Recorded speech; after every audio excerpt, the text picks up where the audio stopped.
พากันสั่งสมไว้สั่งสมบุญบารมีไว้คนมีบุญไปทางใดแคล้วคลาดปลอดภัยทั้งนั้นแหละมันจะเจอเหตุการณ์ขับขันรถชนกันรถมุนเบิดบีบูมุนเบิดแต่คนบ่เป็นอย่างนี้คนสิถูกล้อมไว้คล้ายกับเฮาอยู่ในท่ามกลางของลูกโป่งถึงเหตุการณ์หลายๆอย่างนี่มันก็เกิดขึ้นกับผู้เป็นเองเขาก็มาเว้าให้เฮาฟังมาก็หลายคนแล้วยังคือบัก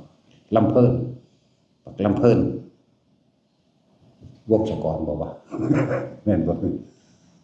โยคาวราชบ่บุคือบักลำเพิ่นเห็นบ่รถส้นร่างกายมันบูออกจากรถมาได้จังได๋สวนกันนี่รถชนกันแบบนี้แต่มันทะลุออกมาจากรถได้นั่นแหละเป็นหยังที่อัศจรรย์เฮาว่าเป็นหยังที่อัศจรรย์เพราะเฮาบ่รู้จักแต่สำหรับเฮารู้จักอยู่แล้วว่าบ่อัศจรรย์เป็นธรรมดามัคคะสิทธิชาติสิหุมมันไว้บูออกมาสมควรที่เสียชีวิตแต่ว่าบ่เสียพวกนี้บาดเจ็บนิดหน่อยถ้าว่าบาดเจ็บนี่นั่นแหละคือตายแต่นั้นคนบ่มีบุญบารมีที่ตัวเองมาสั่งสมไว้ใช่บ่ล่ะอีกทีนึงก็บักปามอ้วนลูกเอียนตาสกปรกหน้าตาหยังก็ตามักเลาะมักแวะอีหยังนะอีตาหัวสกปรกหัวบ่ซักนั่นแหละรถชนกัน3คันเนาะ3คันมันอยู่กลางบีบูบุญเบิดแต่ว่ามันบ่เป็นหยังเลยไงมันบ่มีอีหยังเลยหลวงพ่อช่วยด้วยสั้นๆแล้วแต่ว่ามันก็มาฝึกหัดภาวนาอยู่นี่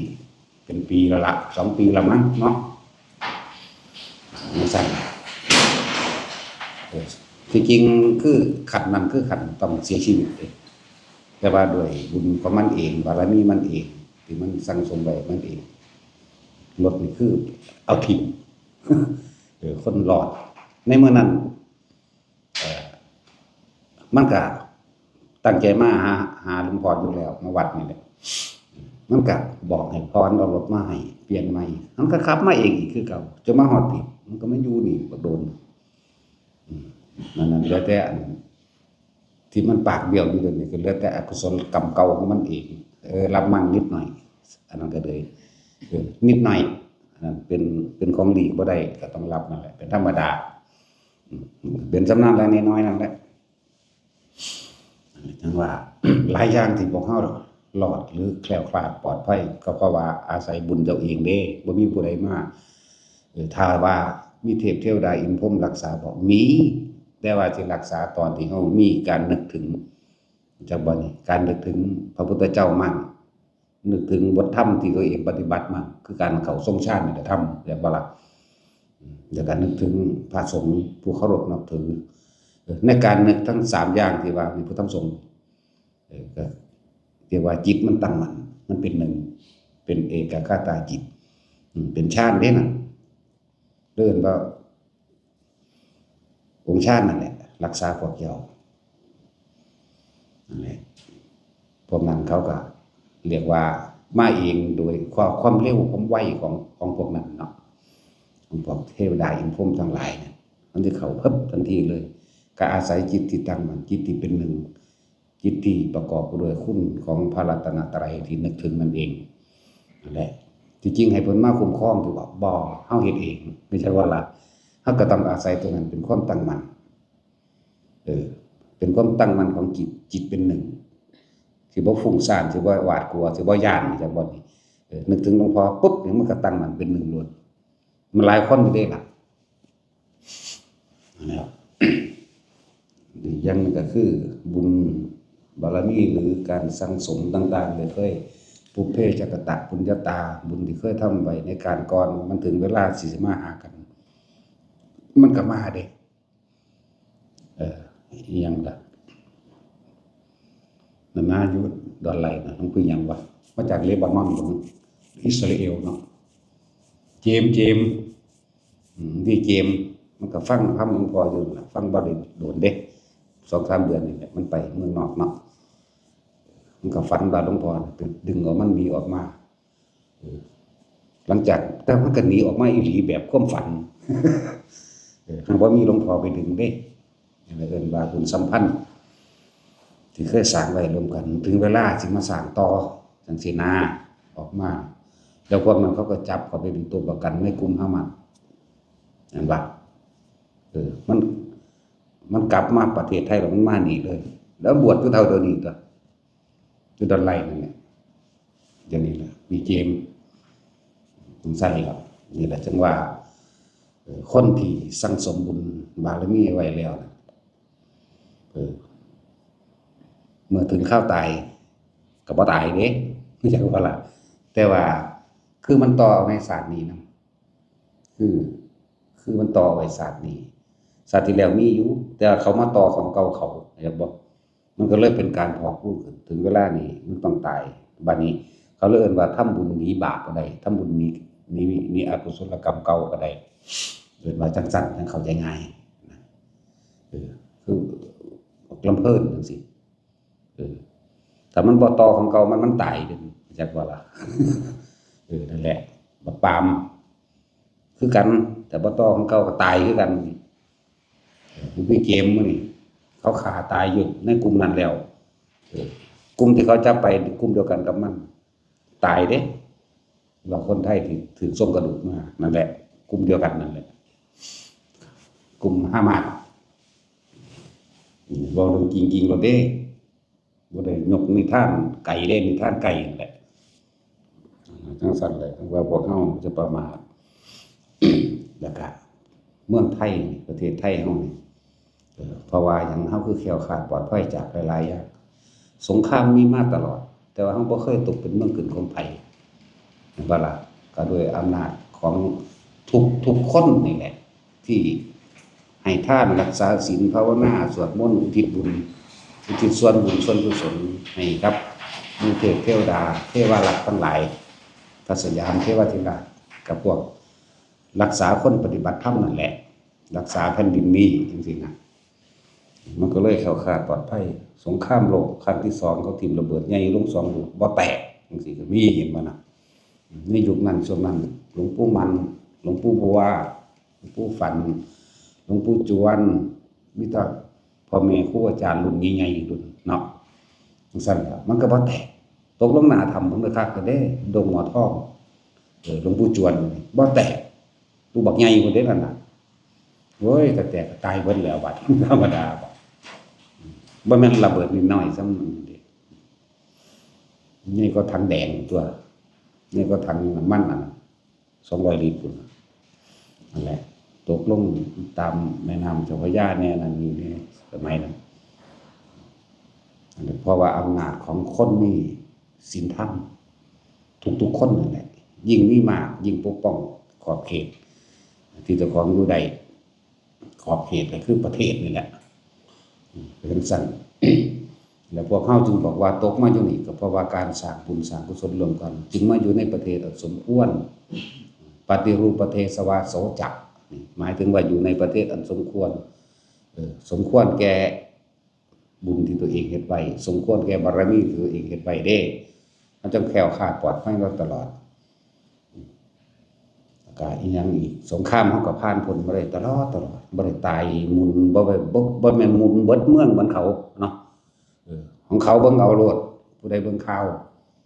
หมุนเบิดเมืองเอาโลดจักสิไปปลูกผักปลูกหญ้าทั้งใดกินทะเลทรายไปซั่นบัดนี้ปลูกของก็ยากๆน้ำก็หายากๆลบกันแต่ละขั้นแต่ละครานั่นแหละพวกใดสั่งสมบุญไว้เคยกระทำบุญกรรมรวมกันมาธาตุดีหรือธาตุแห่งสิ่งธาตุที่เป็นกุศลไหลเข้าสู่ธาตุที่เป็นบุญกุศลแก่กันธาตุที่เป็นธาตุเสียเคยทำความสมบูรณ์รวมคิดในกันคำว่าเมื่อเรามีกรรมเป็นเผ่าพันธุ์เรามีกรรมเป็นทายาทเผ่าพันธุ์หมายถึงว่าคนกลุ่มนั้นเรามีกรรมเป็นทายาทก็คือการสมรู้ร่วมคิดในความคิดเห็นเดียวกันคิดเหมือนกันพูดเหมือนกันทำเหมือนกัน นั่นแหละธาตุเสียก็ไหลเข้าไปสู่ธาตุเสียทุกๆคนเคยเกิดผ่านในพุทธศาสนามาแล้วเด้บางคนก็ไล่พระพุทธเจ้าบางจำพวกก็ไล่พระปัจเจกพระพุทธเจ้าเผาอุแอ่งน้ำทุบแอ่งน้ำพระเจ้าทิ้งไล่จูดเผากุฏิวิหารต่างๆใส่ไล่ป้ายสีบัดนี้ก็ถือกวาดไปจังซั่นกวาดนี่บ่แม่นผู้อื่นกวาดเด้การกระทำโดยกรรมของตัวเองเด้เป็นตัวดึงดูดกันไปเองเข้าใจบ่ล่ะบ่มีพระเจ้าดลบันดาลเด้บ่มีสิ่งศักดิ์สิทธิ์ดลบันดาลบ่มีผู้ใดมาเป็นเจ้ากรรมยังให้เฮาเด้เป็นผู้เฮ็ดเองเข้าใจบ่ล่ะผู้นั้นผู้นี้ดลบันดาลกรรมดีให้กรรมเลวให้บ่แม่นเฮาเฮ็ดเองเบิดโดยความสมบูรณ์รวมถึงด้วยการกระทำร่วมกันคือพวกเฮาเดี๋ยวนี้มากระทำกรรมร่วมกันแต่ว่าเป็นกุศลกรรมพวกเฮาจึงดึงดูดมาหากันเองมันสิเป็นจังซั่นเมื่อถึงเวลามันก็มาเองล่ะตะกี้บ่ฮู้จักบ่มีผู้ใดฮู้จักอนาคตล่วงหน้าบ่มีไผฮู้จักว่าสิมานั่งฟังหลวงพ่อบรรยายธรรมอยู่เดี๋ยวนี้เคทีมันมาแต่2ปีแล้วดิเคทีก็เลยถึงเวลามามันก็ดึงดูญาติพี่น้องมาอีกนั่นบ่ล่ะก็เพราะว่าเคยทำกรรมบุญกรรมรวมกันมันก็ดึงดูดกันมาจังซี่มันบ่ได้คิดได้ว่ามันสิมาจังซี่ไผก็ดีเนาะนั่นแหละจึงบอกว่าพวกเฮาสร้างเหตุไว้ให้ดีที่สุดเถิดเหตุก็คือคิดดี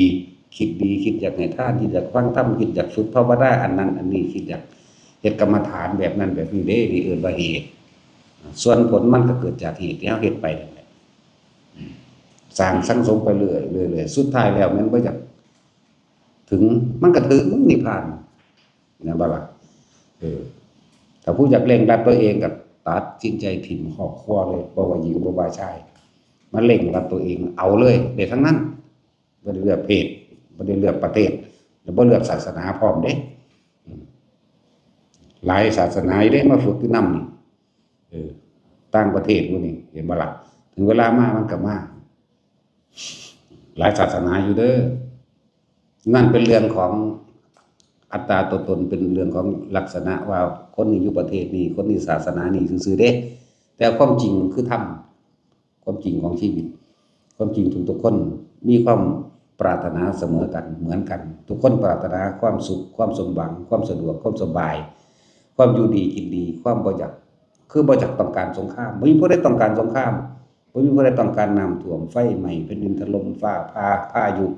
เกิดขึ้นเชื้อโรคบ่มีนี่คือธรรมคือความจริงของทุกคนจิตใต้สำนึกของทุกคนมีแบบนี้เบิดก็เลยกับปรารถนาสิ่งเหล่านี้เบิดแต่ว่าโดยกรรมเห็นบ่ล่ะคือการกระทำผู้ใดทำกรรมดีธาตุดีก็ไหลเข้าสู่ธาตุดีผู้ใดทำกรรมเลวธาตุเสียก็ไหลเข้าสู่ธาตุเสียไหลเป็นกลุ่มเป็นก้อนเข้าไปหากันตายกันเป็นกลุ่มๆตายกันเป็นก้อนๆตายกันเป็นหมู่ๆนั่นแหละกรรมเป็นเผ่าพันธุ์กรรมเป็นทายาทเฮาเฮ็ดอันใดไว้ก็สร้างเฮาต้องได้รับผลของกรรมที่เฮากระทำไว้หรือเอิ้นว่าทายาทกรรมทายาทของเจ้าของเองที่ตัวเองเฮ็ดไว้เองซั่นแหละเบิ่งเขาแยกเด้เขาเบิ่งกรรมมันแยกจัดสรรออกไปเอธิโอเปียเนาะเห็นบ่พวกเอธิโอเปียทั้งหลายนี่เขาก็แยกไปอยู่ส่วนเขาเด้อดอยากแห้งแล้งทั้งที่อยู่ในเขตที่สมบูรณ์เนาะเขตลุ่มแม่น้ำเมซอนต่างๆนี่อาหารการอยู่การกินดีๆเด้แต่ว่าเขาเฮ็ดกินบ่เป็นว่าดินเขาก็ดีเป็นตะปลูกนั่นปลูกนี่ว่าให้เว้าหยังกันนี่2คนนี่แม่ตามันเนี่ยมันเป็นหยังเป็นหยังมึงเว้ากันเฮ็ดหยังเด้อนี่ว่าอีห่ามเอ้ยสึกว่าก็เศร้าเด้อนี่คือเว้าหาสแตกอย่างนี้ถ้ามาหากันเป็นโลดเรื่องเล่นๆนี่กับเวลาแค่ไปเฮ็ดปากเบี้ยวๆเบ้อๆบักใหญ่ๆเฮ็ดเพลงตัก50เบิดแล้วโอ้ยมันก็เป็นตาสั่งหลายก็เลยเนาะคือบ่อยู่แยกกันห่างๆกันนี่นั่งก้มหน้าไว้อย่าเว้ากันพวกหีเขี้ยวแล้วเฒ่ากันแล้วก็เลยเนาะคนละสูตรเลยว่าตาสั่งแต่มาหากันจักมันแม่นอีหยังนี่อันเหม็นนี่เว้ากันโลดยามเช้าก็กันปุ้งปิ้งแต่พวกเขานั่นแหละโอ้ยอีห่าเอ้ยทั้งสองห่านี่แหละนะครับแต่ว่าพวกเฮา มาเร่งสังสมกันไปเฮาสั่งสมบุญบารมีไปเลยกับบุญบารมีทั้งหลายนั่นที่ตัวเองเฮ็ดเองได้ปกป้องปกป้องตัวเองบ่แม่นผู้อื่นเด้บ่ที่เทวดาเขาปกป้องปกป้องเพราะว่าหยังเขาก็อาศัย การสวดมนต์ภาวนาของเฮาอาศัยการให้ทานของเฮาแล้วเฮาก็อุทิศบุญให้เขาเมื่อใดก็ช่างที่จิตเฮาสงบเขาหังมาเองบ่ได้ไปเอิ้นบ่ได้ขอร้องบ่ได้อ้อนวอนพร้อมก็มีอยู่เรื่องเทวดาปกปักรักษาแม่นบ่ล่ะคือมหาชนกตกน้ำลอยน้ำอยู่ถึง7 มื้อก็นึกถึงบุญบารมีมันเด้บ่ได้เอิ้นไผมาซอยเด้นั่นบ่ได้เอิ้นให้เทวดาอินพรหมทั้งใดมาซอยเด้นั่นบ้วนปากของเจ้าของเองสมาทานศีล8ด้วยตนเองนึกถึงบุญบารมีอันเก่าที่เคยสร้างมาแล้วโดยสัจจะโดยความจริงบัดนี้จนสลบลงไปนั่งอันพี่เสื้อสมุทรอยู่แถวนั้นฮ้อนห้นอยู่บ่ได้พระอินทร์ก็เล็งแล้วเล็งเบิ่งแล้วเอ้าบุญมันสะเทือนขึ้นไปเห็นบ่แสงแห่งบุญมันสะเทือนเอ้าคนดีคนสร้างบารมีคนมีบุญตัวนี้จะรับความเดือดร้อนก็มีคำสั่งให้นั่งผีเสื้อสมุทรแถวนั้นไปเบิ่งเถอะแม่มันสินิ่งเดียวได้จังใดก็ลงไปเบิ่งก็แหละจังว่าจังได้อุ้มกันขึ้นไปนะไปอุ้มกันไปสู่จุดหมายเมืองทิมิรานี่ก็คือตัวอย่างหนึ่งพระพาหิยะรุจิริยะมื้อนี้เกิดเป็นเศรษฐีลูกเศรษฐีมีสมบัติตั้งเท่าใดเยอะแยะไปเล่นน้ำพลาดตกน้ำที่นุดออกไปจากตาข่ายปลาใหญ่คาบกลืนกินเข้าไปในท้องทั้งที่บ่จักหยังดิทั้งที่เป็นเด็กน้อยเด้นั่นแหละแต่ว่านั่นแหละเอิ้นว่าบุญเขามาห่มไว้เขาไปตกอยู่ในท้องปลาเหมือนกับนอนอยู่ในเตียงหนุ่มๆนอนอยู่ในที่หนึ่งหนุ่มๆมีเครื่องห่มไว้พูนไหลไปสู่เมืองหยังล่ะทางเมืองของเพิ่นอยู่พาราณสีก็ไหลมาตกสู่เมืองราชคฤห์อย่างนี้แหละปลามันตัวใหญ่บัดนี้มันไผสิซื้อได้เขาขายตั้ง1,000เศรษฐีอีกบ่มีลูกไปซื้อมาก็พาท้องปลาออกเอาปลามาคั่วนั่นแหละคั่วปลาออกมาเอาเด็กน้อยนอนอยู่ในหันพาได้เด็กน้อยมายิ้มเฉยๆอยู่นั่นสั่นแล้วบ่ได้เก็บได้ปวดเนาะว่ามัคคะสิทธิชาญบุญบารมีอันใดที่ตัวเองกระทำเอาไว้เองปกป้องคุ้มครองตนเองที่โบราณอีสานเฮาเว้าไว้คนมีบุญตกน้ำบ่ไหลตกไฟบ่ไหม้ก็แบบนั้นเขาเจ้าก็สั่งสมไปเขาเจ้าบ่ฮู้ว่าเขาเจ้าสิได้นิพพานหรือบ่ได้นิพพานเขาเจ้าบ่รู้เด้แต่ว่าเขาเจ้าสร้างแต่ความดีไปเรื่อยๆเหมือนกับเฮากินข้าวเฮาก็บ่รู้คือกันเด้ว่าเฮาสิอิ่มคำที่เท่าใดแม่นบ่มีผู้ใดนับไปดอกกูสิอิ่มคำที่20กูสิอิ่มคำที่7คำที่8บ่มีผู้ใดนับไปเด้กินไปเรื่อยบาดอิ่มบาดพ่อเองเนาะนี่ก็เหมือนกันเพิ่นก็บ่ได้คาดคิดว่าเพิ่นสิเข้าถึงนิพพานในศาสตร์นี้เหมือนกันนั่นแหละอยู่มามาอยู่เมืองราชคฤห์2ผัวเมียเศรษฐีตระกูลนี้ก็บ่มีลูกเลี้ยงไว้เป็นลูกต่อมาการค้าขายไปเห็นเอ้ามันก็คือลูกเศรษฐีตระกูลนั้นแท้ไปบอกกันบัดนี้ทั้งลูกทั้งเมืองพาราณสีนั่นที่ลูกตกมาก็มาเบิ่งก็เอ้าลูกข่อยเด้อแย่งกันผิดเถียงกันพอดีพระราชาก็มาบอกเลี้ยงกันบุญละเดือนเอาเปลี่ยนกันก็เลยได้เป็นลูกเศรษฐี2ตระกูลนั่นแหละเพราะว่าเพิ่นทำบุญไว้ว่าเดือนนี้ไปอยู่นำผู้นี้เดือนนี้มาอยู่นำตระกูลนี้อายุขึ้น16ปีก็เขาก็เจ้าก็หาเมียให้เมื่อเขาเจ้าหาเมียให้อยู่กับเมียผู้นั้นก็ตายผู้นี้ก็ตายเอาผู้ใดมาผู้นั้นก็ตายก็มีลูกมีเต้าอยู่ดอกจนอายุถึง80ปีเกิดความเบื่อหน่ายในชีวิตได้ยินได้ฟังธรรมพุทธเจ้าได้บัดพุทธเจ้าก็ส่วนมากก็อยู่เมืองราชคฤห์สิมากกว่าเนาะสั่นแล้วแสดงธรรมไปเลยบวชขอลูกบวชลูกก็ให้บวช80ปีแล้วบวชแล้วว่านานเพียงแค่อาทิตย์เดียวนึงก็บรรลุพระอรหันต์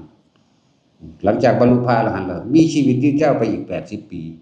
มีพระองค์นี่แหละอายุยืนกว่าหมู่ 160 ปีจากบ่ล่ะจังซั่นแหล้วเขาเจ้าก็บ่รู้ว่าเขาเจ้าสิได้นิพพานหรือบ่ได้เขาเจ้าก็บ่รู้เมื่อถึงเวลามันก็ดึงดูดเข้าไปหาเข้าสู่ธรรมะพุทธเจ้าแสดงธรรม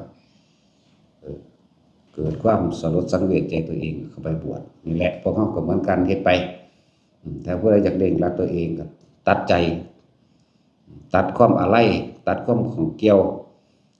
ตัดการเห็นจากตาซะก่อนตัดการได้ยินจากหูจากญาติพี่น้องผัวเมียลูกเต้าหลานซะก่อน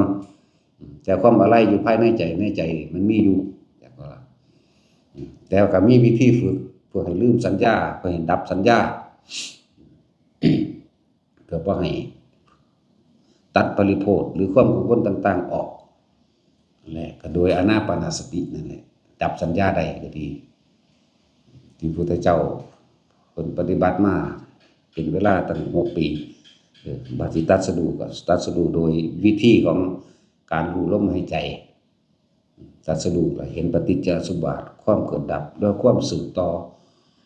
ของจิตคือความคิดเห็นความคิดสิ่งนี้มีอารมณ์กับสิ่งนี้พบเกิดแบบนี้เป็นไปโดยความแบบนี้เพราะสิ่งนี้มีสิ่งนี้จึงมีเป็นแบบนี้นี่เองนั่นอิมัสสมิงสติอิทังโหติเพราะสิ่งนี้มี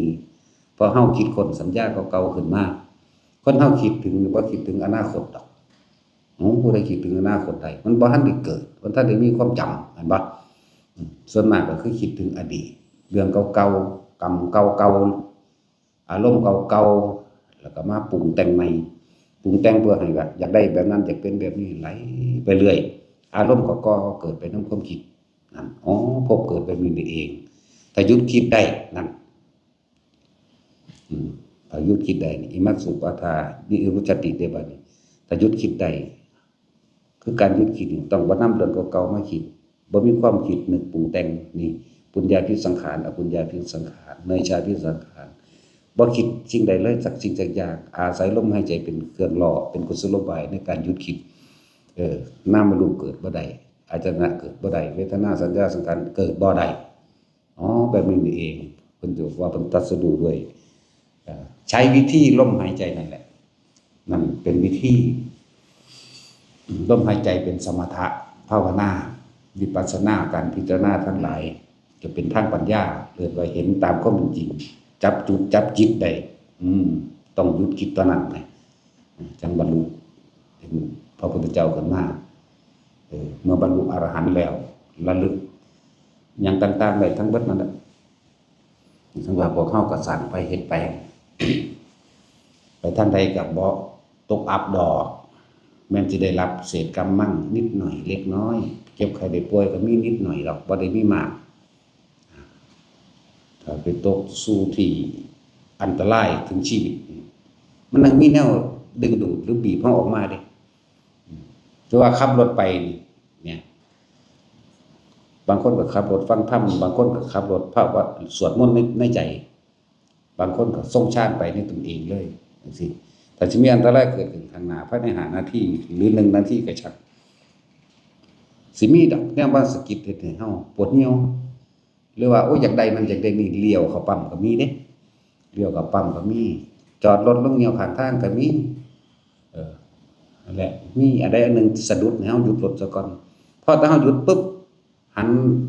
ไปเบิ่งข้างทางหน้าทางรถเฮาสิต่ำปุ้งเลยก็มีนั่นแหละนั่นนี่จังว่าเฮ็ดไปเถอะส่วนลึกลับก็มีอยู่ดอกเรื่องเขาคนที่ได้รับส่วนบุญที่เฮาอุทิศผลทานบุญกุศลกรรมดีหมายถึงเทวดาลูกขเทวดาเทวดาอันเป็นอากาศเทวดากระจังช่วงนั้นเฮาระลึกถึงบุญกุศลที่เฮาเฮ็ดไว้อยู่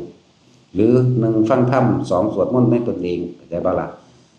สวดมนต์ในตนเองมั่งภาวนาพุทโธไปมั่งฟังธรรมมั่งทรงฌานไปมั่งหรือใครควรพิจารณาธรรมไปมั่งแต่ตรงนี้ตัวนี้ต่อเด้อไปก็ดีเด้อนั่นแหละบ่เวลาเฮาสิลงเฮือนของผู้เฒ่าเขาเจ้าบอกสวดมนต์บทนั้นเด้อสวดมนต์บทนี้เด้อแคล้วคลาดปลอดภัยนั่นเป็นกุศโลบายเรียกว่าให้พวกเฮาระลึกถึงสิ่งที่เป็นบุญเป็นกุศลเพิ่นจึงว่าสวดมนต์บทนั้นเด้อบทนี้เด้อแคล้วคลาดปลอดภัยเนาะ พวกเฮาก็สวดไปนั่นแหละจิตมันเป็นบุญแล้วเป็นกุศลแล้วเรียกว่าเฮาจังแคล้วคลาดปลอดภัยจากอันตรายหลายๆอย่างที่เป็นมามันตกน้ำก็บ่ตายมันมีมาซอยจังซั่นนี่สำหรับคนที่สั่งสมบุญบารมีต่อไปที่จริงๆแล้วเฮาน่ะเกิดมาเป็นมนุษย์เสมอกันมีบุญมากคือกันเด้เพราะฉะนั้นบ่เป็นแบบเดียวกันเหลือแต่ว่าเฮาสิต่อของเก่าเฮาบ่ส่วนมากคนบ่ต่อของเก่าเนาะก็เพราะว่าความบ่รู้ก็เพราะว่าบางครั้งก็เข้าบ่ถึงหม้องเข้าใจบ่ล่ะความโลภพาไปหาสะเดาะเคราะห์พาไปหาผูกดวงพาไปหาแต่งแก่พาสารพัดสิพาไปหาเครื่องรางของขลังหรือเครื่องมือเลียดศัพท์โต๊ะเป็นทาสแก่เขาจริงๆก็มีนั่นแหละจึงว่าให้สร้างสมสิ่งเป็นกุศลไว้ถ้าเฮามาจังซี่ก็สิได้รับแต่แนวทางให้พวกเฮาไปทำเอาเองไปดำเนินเอาเองเด้ไปเฮ็ดเอาเองเด้มีแต่บอกให้ได้ซื่อๆเด้บ่ได้เฮ็ดให้ใครได้ขึ้นอยู่กับตนเองถึงว่าบอกผู้ใดต้องการเร่งรัดตนเองที่จริงได้ในชาตินี้เบิดนั่นแหละถ้าเฮาเร่งรัดว่าคือภิกษุนักบวชมาจังซี่เอาก็มันเบื่อหน่ายคักแล้วล่ะทางบ้านจังซี่นะบ่เอาแล้วยังก็บ่เอาแล้วนี่คือความคิดตั้งไว้ว่าบ่เอาแล้วเป็นสมาธิแล้วตั้งไว้แล้วนี่ยังแต่ว่าสิเฮ็ดจังได๋สิมันสืบต่อได้การทำสมาธิเกิดขึ้นเป็นของง่ายๆแต่ว่าการรักษาสมาธิให้จิตตั้งมั่นเป็นของยากกว่าตัดสินใจได้แล้วเอ้าชาตินี้ทุกข์ก็มึงทุกข์ชาติสุดท้ายตายมึงตายท้ายสุดบ่ต้องกลับมาเกิดอีกเนี่ยนี่ตั้งใจไว้ดีแล้วเห็นบ่มาบวชแต่ก็การบวชอีกอย่างหนึ่งก็คืออย่าบวชใกล้บ้านอย่าบวชอยู่น้ำบ้านเจ้าของเองแล้วก็อย่าบวชใกล้บ้านเจ้าของเองให้หนีออกไปบวชไม่มันไกลๆคนละจังหวัดไปเลยมันจังสิตัดกังวลหรือปริโภทได้กังวลเพราะญาติจากบ่ล่ะมารดาบิดาหรือญาติสายโลหิตต่างๆตลอดทั้งคนที่มีลูกมีเมียจังซี่คือกันหมู่พวกเพื่อนฝูงเคยอยู่เคยกินกันไปเล่นน้ำกันเด้บ่ล่ะเขาก็สิเว้าเรื่องนั้นเรื่องนี้ตอนที่คุยกันนี่นะความคิดความสัญญาเก่าๆมันก็ไปไหลไปนำเด้ก็เกิดอารมณ์นำเดี๋ยวเป็นจังได๋ปีนี้ได้เข้าหลายบ่นี่อันในคำเว้าต่างๆมันเห็นฮอดทุ่งนาพุ่นดิมันเห็นทุ่งนามันเห็นร่องเขามันเห็นแต่ละอันแต่ละอย่างต้นไม้นำทุ่งนาเจ้าของพุ่นดิธรรมดาบ่มันเห็นสระน้ำตัวเองมันไปเลยมันเป็นสัญญาอยู่แล้วเนาะง่ายๆเพราะว่ามันมีบันทึกเอาไว้แล้วไหลไปเลยโลดเป็นจังได๋ผู้นั้นมันเซาเมาแล้วบ่ผู้นี้มันเซากินเหล้าแล้วบ่มันเซากินยาบ้าแล้วบ่มันยังมึนคือเก่าอยู่บ่นี่ถามกันไปเลยได้บาดนี้ไหลออกนอกนั่นแหละถึงว่าต้องการตัดปริโภทต้องการตัดความกังวลทั้งหลายที่มันของที่มันเกี่ยวกันอยู่หนีออกมาบวชอยู่ไกลๆบ้านเจ้าของแต่อยู่กับคนรู้จักมันก็ได้เว้าคือเก่านั่นแหละเห็นบ่ล่ะจักว่าโอ้ยผู้นั้นเป็นนั่นผู้นี้เป็นนี่วึบอย่าไปเบิ่งเนาะมันก็ตัดกันยากบ่ได้จักเทื่อแล้วดับแนวหมู่นั้นบ่ได้แล้วถ้าว่าผู้ใดอยากบวชก็ว่าเอาล่ะเอากิ่งละกูนี่หนีมาไกลๆมันมีหลายหม่องอยู่ดอกให้เลือกนั่นน่ะเนี่ยวัดป่าวัดน้ำพระอินทร์มันก็มีผู้ใดถ้าผู้ใดอยู่อุบลหนีออกจากอุบลไปพุ่น ไปทางอุดรวัดหลวงพ่ออินทวายมันไปว่าซั่นพุ่นไปทางวัดหลวงพ่ออินทวายแน่หลวงปู่บุญมาคัมภีร์ธรรมโมแน่หรือไปหาหลวงปู่น้อยยานนวโรห้วยลิ้นนี่ไปตาสิริอินทศิริมื้อนี้หรือสิโตดข้ามไปชลบุรีเพิ่นก็ไปหลวงพ่อหยังล่ะบ่ม่วนดอกหลวงพ่อประโมทองค์นึงแล้วก็หลวงพ่อหยังน้ออยู่บ้านตาดน่ะนะลืมแล้วนี่หลวงพ่อสุชาติมื้อนี้ไปล่ะถ้าผู้อยู่ตั้งภาคเหนือจะไปหาหลวงพ่อเยือนก็ไปสุรินทร์หลวงพ่อเขมรนั่นซั่นแหละซับไปซับมา อย่าอยู่ใกล้บ้านอย่าอยู่ใกล้นั่นนั่นแหละไปจังซั่นแหละทางภาคเหนือก็มีจันตะวันแหน่หมู่นี่แหละไปจังซั่นแหละให้มันไกลๆบ้านเจ้าของเองอย่าไปอยู่ใกล้บ้านถ้าสิเอาจริงแล้วทุกข์ให้มันทุกข์ที่สุดให้มันสุดแห่งทุกข์ไปเลยบ่ต้องไปมีหยังอีกนั่นแหละไปหาบวชหม้องจังซั่นแต่แม่นแถวมุกดาหารกับหลวงพ่อคันชิดบางทีก็ไปนั่นมีแต่ไปดีๆทั้งนั้นเด้มีแต่เฮาน่ะบ่ดีมีแต่คนน่ะบ่ดีจักว่าล่ะจะผู้ใดไปแล้วก็ไปหาตำหนิครูบาอาจารย์เด้แต่ของบ่ดีเองเด้นั่นเนาะนะครับคือตอนนี้ทุกคนมันมีสิทธิ์เลือกอยู่แล้วมีสิทธิ์เลือกอาจารย์สิทธิ์เลือกสำนักทุกคนมีสิทธิ์ที่จะเลือกได้จักว่าล่ะแต่ว่าอาจารย์บ่เคยเลือกลูกศิษย์ผู้เป็นครูเป็นอาจารย์นี่บ่เคยเลือกลูกศิษย์เสมอกันเบิดลูกศิษย์เลือกอาจารย์ได้เด้อถ้าไปอยู่เมืองใดเราจะไปติเพิ่นเด้นั่นแหละอยู่ๆน้ำเฮานี่ก็บวชให้ฟรีเบิดนี่แหละผู้ใดตายก็เผาให้ฟรีอีกตอนนี้เตาเผาก็แล้วผู้ใดสิเฝ้าตายก็ตายซะบ่ทันได้ฉลองเตาใหม่อยู่หามึงนี่ ผู้นี้ผู้นึงมาฝึกหัดอยู่ดำอาทิตย์นี่ละมั้งบัดสิตายก็เสือกไปตายบ้านกันเผา300,000ก็ได้บุค่าเผาเห็นบ่ล่ะโอ้ยมันบ่ได้บุญนำบัดสิตายเด้บัดอันเอาไปเผาอุบาทหรือว่าไปสวดกุศลายังอยู่หั่น3 มื้อ3 คืน 4 มื้อเด้พี่มันสิได้บุญหรือได้บาปมันก็ตอนที่มีชีวิตอยู่พี่อยู่ที่เฮาสังสมไว้ตอนเฮามีชีวิตพี่แต่คนสั่งสมบุญบารมีสั่งสมไว้ตลอดมันก็เกิดความเคยชินตัวคือเฮาฝึกทรงฌานเจริญฌานโดยลมหายใจอานาปานสติเฮาฝึกไปเลยจนเกิดความเคยชินมันสิอาทิตย์เดียวก็สร้างมันตั้งใจเฮ็ดเอาอยู่นี่คนที่ตายโดยลมหายใจนั่นแหละจิตสุดท้ายมันบ่ห่วงหยังมันอยู่แต่กับลมหายใจทุกคนฟังธรรมมานี่เข้าใจเบิดแหละโลกนี้เป็นอนิจจังเป็นทุกขังเป็นอนัตตาเข้าใจเบิดกูเฮ็ดบ่ได้กูปล่อยบ่ได้กูวางบ่ได้เนาะแล้วก็ฟังบ่อยๆฟังบ่อยๆฟังซ้ำๆฟังจนเกิดความกระจ่างแจ้งเพื่อให้จิตชินในธรรมหรือผู้ภาวนาลมหายใจนี่ให้มันชินอยู่กับลมหายใจอยู่กับจุดหน้าลมทรงฌานเจริญฌานให้มันชินบาดสิตายมานั่นน่ะมันนึกมันสิเข้ามารู้จิตมันสิรวมเข้ามาเอาจากว่าคนที่ฟังธรรมก่อนที่สิตายนึงแต่ว่าฟังคำว่าก่อนที่ตายแต่เดี๋ยวนี้แหละจักบ่แม่นสิผู้หาหลักของเขาขาง้อเขาว่าตรงๆอยู่เอานี่อีพ่ออีแม่ฟังธรรมก่อนสิตายมันสิไปมันบ่ไปได้แนวจังซั่นเฮาก็ต้องสร้างไว้แต่เดี๋ยวนี้แหละจักว่าล่ะเมื่อเฮาสร้างไว้แต่เดี๋ยวนี้แล้วเกิดความเคยชินมันสิน้อมไปเองเอ้าเฮ็ดจังได๋ทุกคนก็เกิดมาเพียงแค่หากินสร้างตายคนสิหลุดพ้นออกจากความตายบ่มีหนีเท่าไรก็บ่รอดจักสิหลีอยู่ไสจังสิพ้นออกจากความตายได้มันก็ระลึกเข้ามามันก็เห็นตามความเป็นจริงเลยพูดมันก็ระลึกไปได้แล้วบัดเอ้าตายก็ตายกูบัดนี้แน่ในที่สุดแล้วความตายนี่บ่มีไผซอยไผใดความเจ็บปวดความป่วยอันเกิดจากความรู้สึกในตัวเองก็มีผู้ใดถอดให้เฮาได้บ่มีมันก็ยอมรับมันเมื่อมันยอมรับมันก็ร่วมเข้ามาสู่ลมหายใจอยู่กับลมหายใจแล้วก็ตายโดยแบบ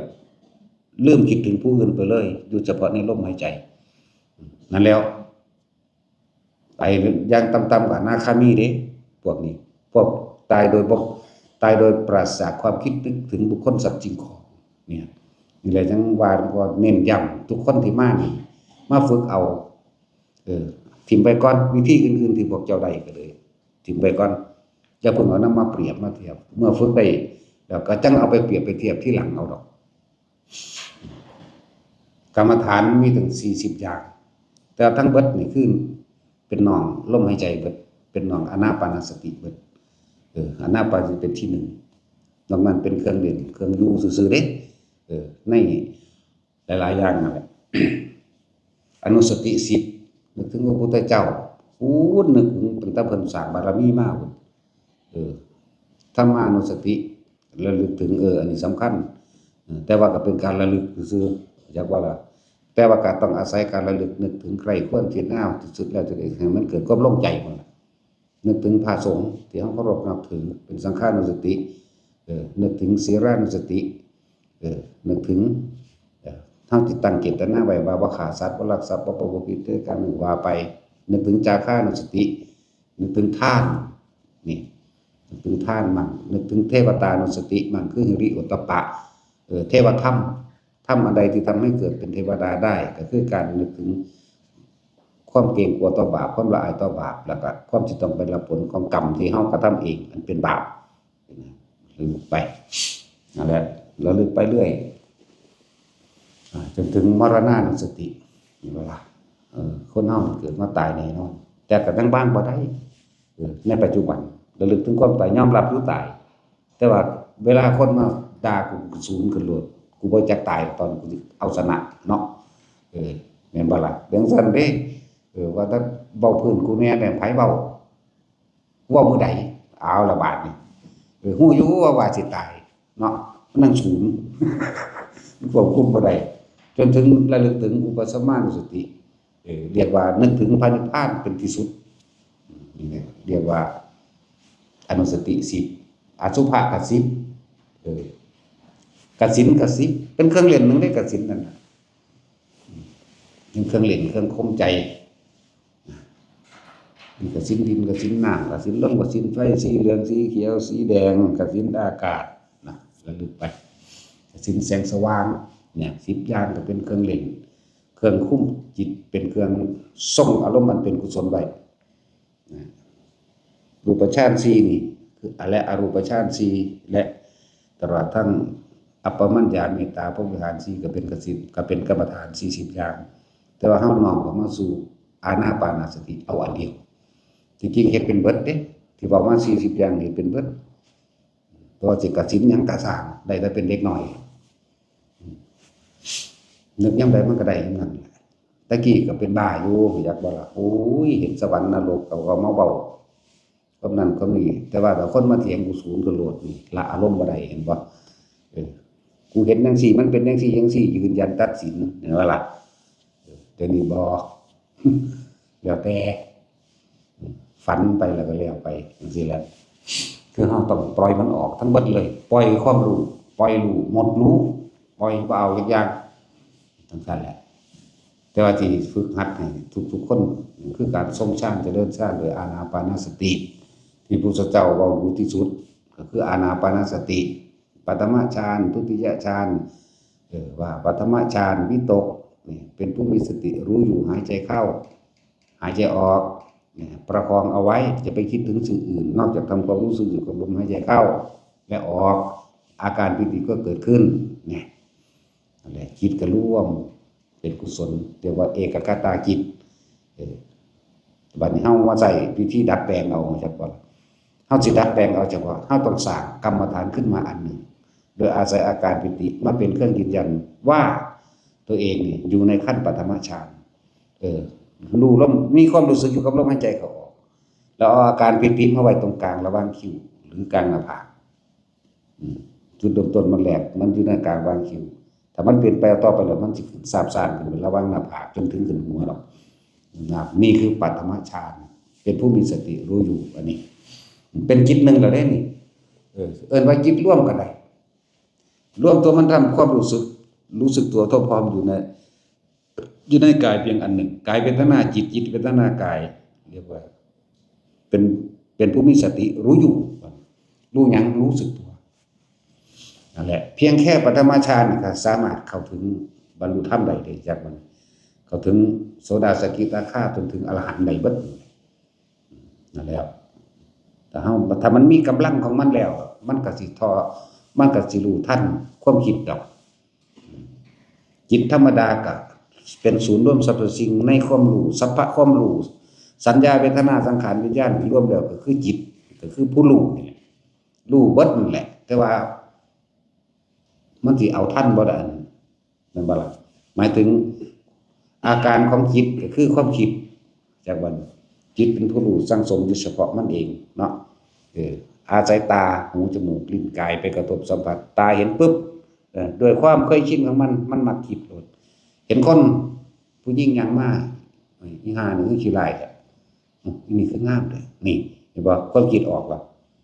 จิตได้เป็นผู้คิดผู้นึกผู้ปรุงผู้แต่งมันบรรลุโตแล้วเด้จากบ่นี่ฟังดีๆเด้อมันบ่รู้สึกโตแล้วเด้แต่เฮาอยู่กับลมหรือกับอุณาลมไปนี่เฮายังรู้สึกตัวเองอยู่ความรู้สึกเฮาไม่ไปพอใจและไม่พอใจบุคคลผู้อื่นแล้วเด้นี่แหละวิธีดับมันก็เลยแล้วก็เลยต้องเอาความรู้สึกตัวไว้มาเป็นตัวเตือนตัวเองความรู้สึกของคนมีอยู่3อย่างสุขเวทนาคือความพอใจทุกขเวทนาคือความไม่พอใจและอุเบกขาเวทนานี่แต่คนบ่สามารถที่เข้าใจคนทั้งหลายบ่เข้าถึงความรู้สึกที่เป็นอุเบกขาเป็นจังได๋น้อเพราะว่ามันส่วนมากมันบ่เคยอุเบกขาเนาะมันมีแต่รักคนนั้นเกลียดคนนี้พอใจมั่งพอใจหมาตัวนั้นบ่พอใจหมาตัวนี้สั่งผู้นั้นสั่งผู้นี้สั่งร้อนสั่งหนาวพอใจกับแนวอื่นๆกับบ่พอใจกับแนวอื่นมันเลยออกจากความรู้สึกตัวปัจจุบันนี้แต่เฮาอยู่ในความรู้สึกตัวนะจุดใดจุดหนึ่งจุดเดียวเฮานี่เป็นอุเบกขาจนทำให้บ่อยทำให้มากจนเกิดความเคยชินแล้วเมื่อมันชินแล้วเฮาสิจับความคิดเฮาได้เองปัจจุบันในเมื่อมีความรู้สึกตัวอยู่เป็นอุเบกขาเป็นดุจว่านายประตูทวารหรือยามเฝ้าจับผิดความคิดตัวเองบ่ให้มันออกให้มันมีเฉพาะความรู้สึกตัวนี้ถ้ามันไปปุ๊บมึงไปคิดถึงเขาแล้วเนาะดึงกลับมาลมใหม่เกิดขึ้นใหม่ปั๊บนั่นแหละเกิดดับมาคิดไปหาคนนั้นคิดไปหาคนนี้บุคคลนั้นต่างๆนานาสารพัดบุคคลคิดไปถึงสัตว์ต่างๆสารพัดสัตว์คิดถึงสิ่งของนั้นนี่เรื่องราวต่างๆสารพัดเรื่องความรู้สึกเฮาสิออกจากว่านี่ออกไปพอใจไปมีความสุขพอใจยินดีพอใจกับเรื่องนั้นผู้นั้นไม่พอใจกับคนผู้นั้นผู้นี้เห็นบ่นี่อุเบกขาบ่มีเลยแต่เฮาจนทำให้บ่อยทำมากทำให้ชินเกิดความเคยชินในความรู้สึกในกายมันสิจับความคิดได้บ่นี่มึงไปแล้วเนาะกลับมามึงไปแล้วเนาะกลับมาเฮาสิจับความคิดได้เมื่อกี้มึงคิดถึงไผหยุดทันทีเด้นั่นแหละทุกคนต้องฝึกเอาเด้อถามว่าคิดถึงผู้นี้ปุ๊บดึงขึ้นเองกลับปั๊บรถมันชินแล้วจากวันนี้เพิ่นเอิ้นว่ารู้เท่ามันรู้ทันมันรู้ทันความคิดบ่แม่นรู้ทันอย่างอื่นกลับมาเองจนความรู้สึกเกิดความเคยชินแล้วเฮาจะเห็นสังขารอุเบกขาญาณสังขารคือความคิดเฮาเองบัดนี้จากวันนี้ความคิดทั้งหลายเนี่ยล้วนแล้วแต่คิดถึงเรื่องเก่าๆเรียกว่าสัญญาเรื่องเก่าๆบ่มีผู้ใดคิดถึงอนาคตได้ดอกเพราะว่ามันทันได้เกิดจากว่าล่ะคิดแต่เรื่องเก่าๆเพื่อสิปรุงแต่งอยากให้มันเป็นแบบนั้นอยากให้มันเป็นแบบนี้บัดนี้เฮาฮู้ทันมันปุ๊บมันดับปุ๊บมาเรื่อยต่อไปต่อมาก็เฮาเข้าใจความรู้สึกโตดีแล้วปล่อยความคิดไปแต่ความรู้สึกยังอยู่เข้าใจบ่ก็เลยเอิ้นว่าสังขารุปเปกขาญาณเห็นความคิดมันคิดไปแต่เราไม่ได้เป็นผู้คิดความคิดนั้นถูกรู้ถูกเห็นจากว่าความรู้สึกมันบ่ออกจากกายเด้จากว่าจิตหนึ่งเพ่งอยู่ในอารมณ์ที่เป็นหนึ่งนี่แหละจิตหนึ่งผู้รู้หรือเป็นผู้มีสติสมบูรณ์สติสมบูรณ์อิ่มตัวก็ว่าสมาธิตั้งจิตตั้งมั่นก็ว่าตั้งมั่นที่นี่จะไปตั้งมั่นไดเอาผู้รู้ไว้เอาไว้นี่แหละรู้สึกตัวนี่จากว่านี่เอาไว้หน้าผากเอาไว้หัวนี่แหละเป็นขั้นต่อไปที่มันจะเคลื่อนไปเองแต่ยังไงก็ช่างก็ขออยู่ในความรู้สึกตัวมันเข้ามายังไงก็ช่างบางคนก็ง่วงอยู่หน้าผากนี่คิ้วกลางคิ้วบางคนก็หน้าผากหนาๆแน่ลึกๆนิ่มๆเย็นๆง่วงๆลึกๆบางคนก็ขึ้นหัวมันเคลื่อนไปเองของมันหรอกแต่ว่าเคลื่อนไปไหนก็ช่างให้รู้สึกตัวอยู่หน้าที่ตรงนั้นแหละบางคนก็มาวาบวีบอยู่ระวังตามกลางอกแม้ความคิดจะมีอยู่เกิดขึ้นอยู่ปล่อยเลยให้สังเกตความรู้สึกที่ได้บัดนี้ความรู้สึกข้างอกหัวหน้าผากนั่นก็แล้วแต่อยู่จังซี่บัดนี้ความคิดนั่นเฮาเลยเกิดเป็นผู้เห็นความคิดมันสิคิดแต่เรื่องเก่าๆเด้มันคิดเรื่องใหม่บ่ได้มันเกิดเรียกว่าสัญญา ถ้าเฮาทันความคิดแล้วเวทนาย่อมเกิดขึ้นมาได้เวทนาหมายถึงพอใจและไม่พอใจเกิดขึ้นมาได้มันก็นิโรธดับมันตัวจักว่าล่ะที่ว่าสัญญาเวทยิตะนิโรธดับสัญญาใดคือไม่คิดปรุงแต่งในเรื่องเก่าๆเวทนาย่อมเกิดขึ้นมาได้พบดับก็เป็นนิพพานจักว่าล่ะทุกคนเคยพออารมณ์นี้เบิดนั่นแหละทุกคนเคยพอเหตุการณ์แบบนี้เบิดแต่ว่ามันเป็นช่วงระยะเวลาที่สั่นจนจับหยังบ่ได้นิเพธิกะวิคัมพนะนิเพธิกะนิพพานชั่วขณะมันดับชั่วขณะเนี่ยมันหยุดคิดปรุงแต่งชั่วขณะเนี่ยและ จึงอยากให้ทุกคนฝึกทำสมาธิแบบลืมตาอยากว่าล่ะคนเฮาใส่ชีวิตมื่นตาหลายก็นอนหลายก็หลับตากันแล้วกันแล้วก็เป็นวิธีที่สามารถทำได้นึกได้ตลอดเวลาเลยบ่ว่าสิทำงานอยู่กับจังครับเราคนที่ยังห่วงเงินห่วงงานห่วงหนี้ห่วงสินอยู่ก็เฮ็ดไปนั่นแหละแต่พวกเจ้าบ่เฮ็ดไผสิเฮ็ดให้พวกเจ้าต้องเฮ็ดเอาเองแม่นบ่ล่ะมาฝึกเป็นแล้วเอาอยากรวยก็อยากรวยอยู่ดอกแต่ว่าคิดไปแล้วมันก็บ่อาจสามารถเป็นไปได้ดังคิดกันพยายามหาวิธีหยุดคิดมั่งแม่นบ่ล่ะโดยการเข้ามาสู่ลมหายใจโดยการอยู่กับการอุณาโลมทรงฌานไปเลยและอานิสงส์ของการทรงฌานเจริญฌานใน 3-4 เดือนขึ้นไปนี่เฮ็ดเป็นแล้วแต่เฮาขอให้พวกเฮาเฮ็ดทุกมื้อแม่นมื้อละเล็กละน้อยก็จะครั้งละเล็กครั้งละน้อย1ก่อนต้องว่าตั้งให้เอาเองดอกอันนี้ก่อนที่จะหลับนี่ทรงฌานลมหายใจก็อุณาโลมหรือผู้ใดได้อุณาโลมแล้วก็สร้างถ้าผู้ใดเข้าใจคำว่าเว้าเรื่องฌานเว้าเรื่องชื่อมันก็ลมหายใจกับอุณาโลมเกิดนี่เรียกปฐมฌานบางทีเฮาบ่ได้คิดถึงลมหายใจอยู่ดื้อๆก็คำว่าอยู่เฉยๆนี่ความคิดมันบ่แล่นไปเด้อุณาโลมเกิดขึ้นเลยนึบๆๆขึ้นหรือบนหัวเกิดขึ้นเลยเนี่ยประกอบกับการฟังธรรมขึ้นทันทีก็มีคนฟังธรรมองค์ใดก็สร้างขึ้นเบิดนั่นเป็นฌานที่2แล้วเด้ฟังไปเรื่อยๆของมันนั่นแหละถ้าประกอบด้วยการพิจารณาพร้อมที่บ่เป็น2ก็สร้างเป็นปฐมอุณาโลมเกิดแต่ว่าความคิดนี่วิตกหมายถึงคิดใคร่ควรพิจารณาตามข้ออัดข้อธรรมต่างๆที่เพิ่นแสดงไปแต่ว่าล่ะอันนี้เลิศว่าสมถะและวิปัสสนาเกิดขึ้นพร้อมกันสมถะภาวนาวิปัสสนาภาวนาเกิดขึ้นพร้อมกันเลยแล้วก็รับไปจากว่าอะไรเฮ็ดไปจนรับนี่คือเวลาที่1ที่อยากให้ทุกคนเฮ็ดลักษณะรับแล้วนี่จิตมันพักมันบ่คิดจากว่าจิตมันมีจะอยู่มีบริหารหลักธรรมของมันเองแล้วมันบ่คิดเด้จากช่วงเวลาเฮานอนหลับ4ชั่วโมง5ชั่วโมงนี่ก็ตามเวลาที่2คือขณะก่อนที่จะลุกตื่นปั๊บนี่รีบเข้ามาลมหายใจกับอุณาโลมโลดเด้อให้มันจับอุณาโลมได้ก่อนแม้เพียงแค่ 2-3 วินาทีไปได้นี่คือการสืบต่อกันสันตติหมายถึงว่าความสืบต่อความต่อเนื่องจิตสงบต่อเนื่องนะในระหว่างจิตสงบต่อเนื่อง4ชั่วโมงขณะที่หลับเห็นบ่ล่ะจังซั่นล่ะ4ชั่วโมงต่อเนื่องปึ๊บ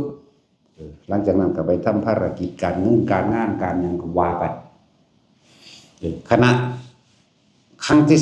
3ในช่วงระหว่างกลางวันนี่เฮ็ดตอนใดก็เฮ็ดเถอะ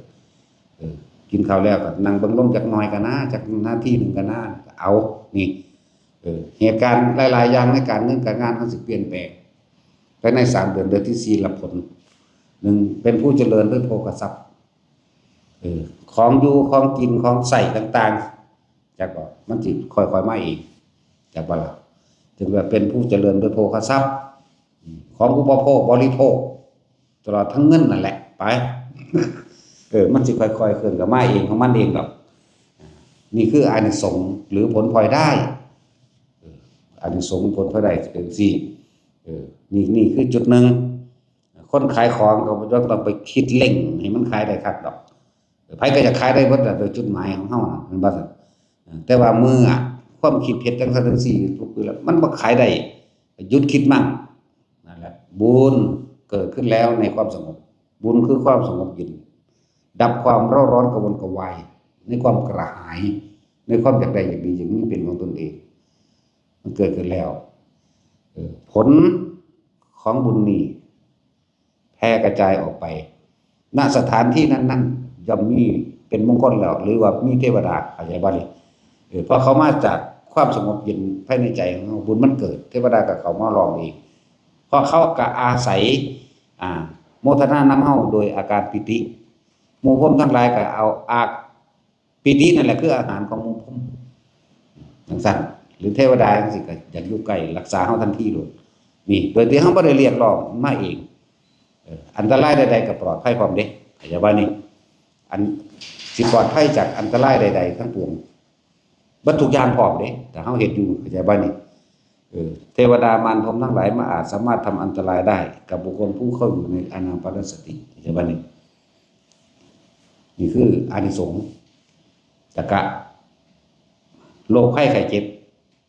ยังไม่โรคภัยไข้เจ็บธรรมดาทุกคนขันธ์5หมายถึงร่างกายเฮาเองเป็นกรรมเก่าเป็นภาชนะรองรับความเจ็บปวดทุกชนิดเป็นภาชนะรองรับโรคทุกชนิดอีกอันเกิดจากกรรมเก่าให้ผลจากคนที่เป็นโรคหนักๆก็คอยทุเลาเบาบางลงมาอย่างว่านี่ถ้าหนักถึงสุดท้ายตายเลยก็ตายไปในร่มโลกอย่างว่าอะไรทั้งว่าคนมันยังหนุ่มอยู่นี่60 70ลงมานี่มันหนุ่มอย่างว่านี่ถ้าสิ100 ปีหรือ100 กว่าปีตายแล้วก็ตายซะอย่างว่าล่ะบ่ต้องมาเฮ็ดให้มันหนุ่มดอกเฮ็ดมันก็บ่หนุ่มอยู่แล้วนั่นแหละฝึกโรคที่ร้ายแรงกับทุเลาเบาบางลงที่ยังไม่หนักหรือแต่ก็สามารถหายได้อีกต่างหากเด้ยิ่งคนหนุ่มๆนี่คือว่าคนฝึกหัดไปแต่น้อย10 ปี20 ปีจังซี่คนคนนี้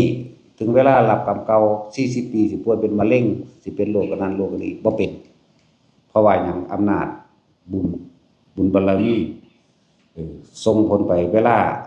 เฮาทำบุญหยังก็สร้างมันบุญเกิดจากการให้ทานบุญก็เกิดจากการสวดมนต์ภาวนาบุญเกิดจากการรักษาศีลบุญก็เกิดจาก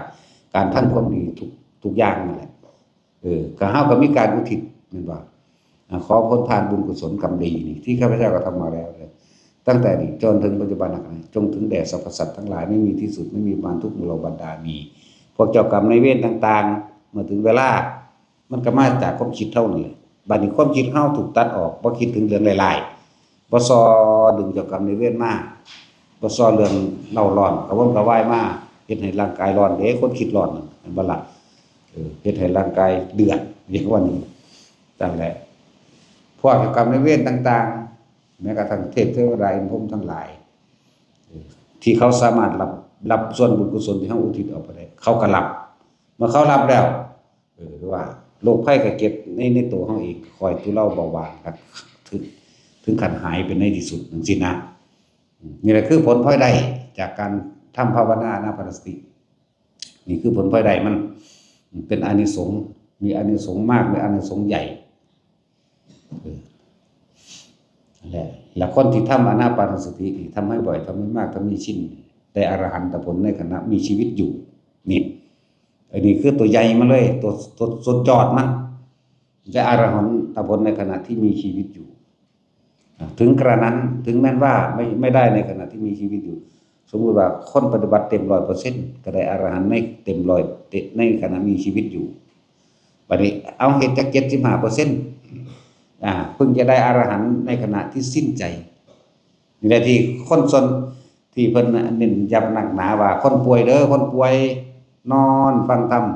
นอนภาวนานอนจับลมหายใจนอนฟังธรรมการยินฟังเป็นเหตุให้เกิดปัญญาจักบ่ล่ะให้ใครรู้ใจให้เข้าใจในความเป็นจริงนั่นสิว่างเองนั่นแหละเขาเพิ่งได้อรหันตผลในขณะที่สิ้นใจนี่พวกนี้อันดับ2อันนี้สงใหญ่ที่3ถึงขณะนั้นเนี่ยนี่ขยักไปที่2ที่3ไปละบาดถ้าเขายังไม่ถึงอรหันตผลในขณะที่สิ้นชีวิตเขาเพิ่งเข้าสู่อนาคามีนั่นอนาคามีเด้แล้วขนาดเฮาเลยเฮ็ดเล่นๆโตๆเตะๆไปนี่คนสองชาติมึงนึงกูเฮ็ดจะข้าวนึงเพียงขณะแค่รัดข้อมือเดียวจังซี่แต่ให้เฮ็ดซุมื้อเด้ เฮ็ดมื้อละวินาทีแหมหน่วงขึ้นวินาทีเดียวนี่แหม รู้ลมหายใจเข้าปุ๊บตัวนี้ก็นึบๆขึ้นจักวินาทีหนึงก็เอาละนี่เออพระพุทธเจ้าบอกว่าแม้เพียงชั่วขณะละข้อมือเราก็กล่าวว่าเป็นผู้ไม่ห่างจากฌานแม้เขาจะเสียชีวิตหรือตายลงด้วยความมีสติที่หลงลืมไปมั่งคนทั้งหลายเราเนี่ยย่อมเข้าสู่ภพเด้เฮาสิเฮ็ดเอาหน่อยปานนั้นบ่เนาะก็สิขี้คร้านคักปานนั้นบ่ก็ให้มันหลายกว่านั้นนั่นแหละเว้ยจะขี้คร้านหลายก็ไปตายซะเนาะต้องเฮ็ดดอกมันก็เฮ็ดให้มันหลายกว่านั้นแน่สืบต่อมันหลายกว่านั้นแน่จังว่ามันมีอานิสงส์มากจังว่าอยากให้ทุกคนไปฝึกไปเฮ็ดเอาบ่มีผู้ใดเฮ็ดให้ไปได้เด้แนวนี้มันก็เฮ็ดเอาเองเด้อกินข้าวอิ่มเท่ากันบ่ได้การปฏิบัติธรรมก็เหมือนกันลดแห่งธรรมนี่บ่อาจสามารถให้กันได้ลดแห่งธรรมความสิวิไลหรืออาการปิติความรู้สึกต่างๆที่มันเกิดนี่มันไปเว้าให้เขาฟังจังได๋ก็สร้างแต่ผู้นั้นบ่เป็นเองก็บ่เข้าถึงลดแห่งธรรมลดแห่งที่มันเป็นนั่นว่าความสิวิไลหรือลดแห่งธรรมว่าสามารถเอาให้กันได้บ่แม่นคำเขาบ่แม่นเงินแต่เป็นอาหารยังว่าเอาให้กันได้อยู่อันนี้บ่แม่นเลยคนละอย่างนั่นคือเน้นย้ำแต่แนวหมู่นี้เอาตัวมันอานิสงส์มากอานิสงส์ใหญ่แต่ว่าทุกคนสามารถเข้าได้ทั้งเบิดนั่นแหละนิพพานก็อยู่ในที่ตัวเองเวลาใดขณะใดเฮาดูคิดนึกปรุงแต่งเวลานั้นขณะนั้นแหละมันเป็นเรียกว่าล่ะมันมีอยู่หน้าคนที่เคยเป็นแต่ว่าบ่รู้จักว่ามันคือหยังเพราะว่ามันบ่เคยมันบ่เป็นของชินถ้าเว้าพื้นกันนี่ชินคักแต่เว้าพื้นเล่นนิ่งๆอันนั้นอันนี้โอ้ยเขานี่แหละว่าแต่เห็นกันเว้าโลดแนวบ่เป็นตาสแตกแนวสิไปเกิดพวกนี้คุณงอนอยู่รู้จักว่าล่ะจังซั่นแหละเนี่ยนั่นแหละสิไปเกิดเป็นแนวหอนอยู่เอาอยู่บ่เอาเพราะว่าเด้บ่เอากูหังเห็นเฮ็ดซุมื้อว่าตามาเฮ็ดกันจุกจิกเข้ากันอันนี้โลดจักแม่นอีหยังมันจะสูงคือหยังนี่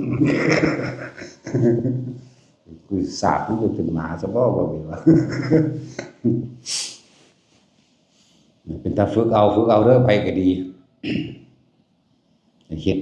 คือจังเฮาศาสตร์นี้เป็นศาสตร์สุดท้ายแล้วชีวิตคนแต่ละคนอยู่นี่มันจะพอตายเบิดแล้วแล้วเบิ่งผู้ใดก็มีเตะเบิดแล้วเฒ่าต้วมรวมเบิดแล้วเนาะแม่นบ่ล่ะผ่านชีวิตมามากแล้วฮู้จักอันใดควรทิ่มอันใดควรเอาอยู่ดอกเว้ย